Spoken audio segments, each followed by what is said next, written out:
আজি ঐতিহাসিক পথৰুঘাটত অনুষ্ঠিত কৰা হৈছে কৃষক শ্বহীদ দিৱস।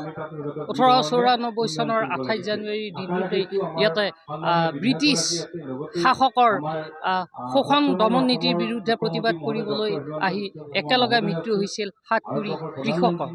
তাৰ স্মৃতিত প্ৰতি বছৰে যি কৃষক শ্বহীদ দিৱস অনুষ্ঠিত কৰা হৈ আহি আছে।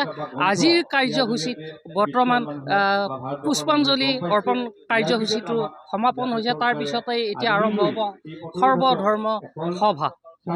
আমাৰ সৈতে আছে উদযাপন সমিতিৰ সভাপতি বিধায়ক ডক্টৰ পৰমানন্দ ৰাজবংশী আছে ইয়াত উপস্থিত। আমি তেওঁৰ সৈতে মত বিনিময় কৰিবলৈ চেষ্টা কৰিম।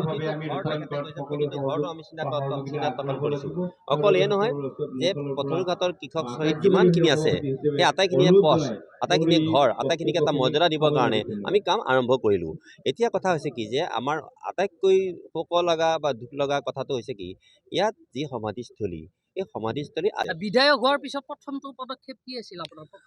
বিধায়ক হোৱাৰ পিছতেই মোৰ প্ৰথম কামটো আছিলে কি যে মাননীয় আমাৰ মুখ্যমন্ত্ৰী মহোদয়ৰ সৈতে আলোচনা কৰি আমি কেনেকৈ ইয়াক এটা নতুন মৰ্যাদা দিব পাৰোঁ। আৰু তাৰ কাৰণে আপোনালোকে নিশ্চয় পাহৰি যোৱা নাই, মই প্ৰথম বিধানসভাত উত্থাপন কৰিছোঁ।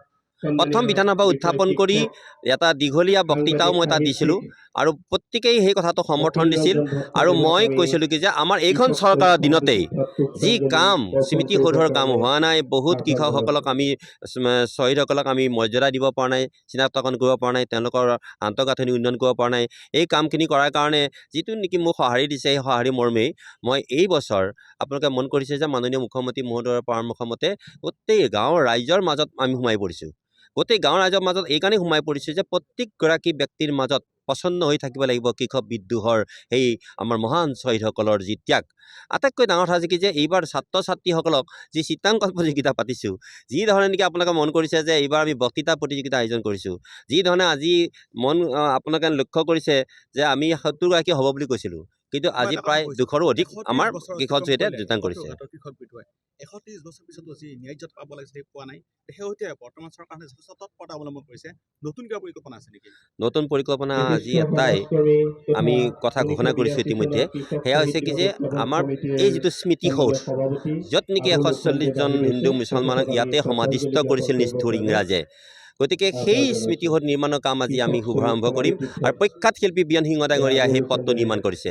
লগে লগে মই এই কথাখিনিয়ে ক'ব খুজিছোঁ যে আজি আমাৰ মাননীয় ডক্টৰ হিমন্ত বিশ্ব শৰ্মা ডাঙৰীয়াৰ নেতৃত্বতেই আৰু আমাৰ কৃষিমন্ত্ৰী ডাঙৰীয়াৰ নেতৃত্বতেই আজি এখন আমাৰ তথ্যচিত্ৰ ইমান দিনে হোৱা নাছিল, আধা ঘণ্টীয়া তথ্যচিত্ৰ জনসংযোগ বিভাগে নিৰ্মাণ কৰি উলিয়াইছে। আৰু আমাৰ যিগৰাকী পৰিচালক তেওঁতো আজি আহিব, কৃষি বিভাগৰ জনসংযোগ বিভাগৰ আজি কাৰ্যকৰ্তাসকল আহিব। আজি ঠিক 4 বজাৰ লগে লগে আমি সেই তথ্যচিত্ৰখন মুকলি কৰিম। আজি বেলেগ কাৰ্যসূচী আমাৰ এতিয়া আপোনালোকে জানে যে আমাৰ সৰ্বধৰ্ম প্ৰাৰ্থনা চলি আছে, আমাৰ স্মৃতি তৰ্পণ আমাৰ চলি গ'ল।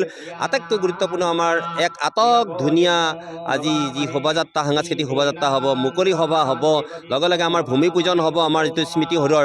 আৰু এই ধৰণে আমি গোটেই নিশালৈকে 8 বজালৈকে বিভিন্ন গায়ক গায়িকা আৰু আমাৰ ড্ৰয়িং কলা কৃষ্টি প্ৰদৰ্শনেৰে এটা মুখৰিত কৰি তুলিম আজি আমাৰ এই কৃষক। এনেদৰে অনুষ্ঠিত কৰা হৈছে কৃষক শ্বহীদ দিৱস।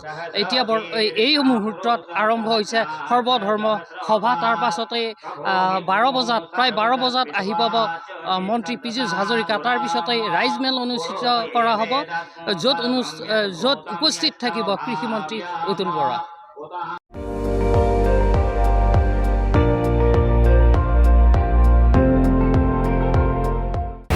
আপুনি চাই আছে ND24, সৰ্বশ্ৰেষ্ঠ নহয় সৰ্বোত্তমৰ দৌৰ।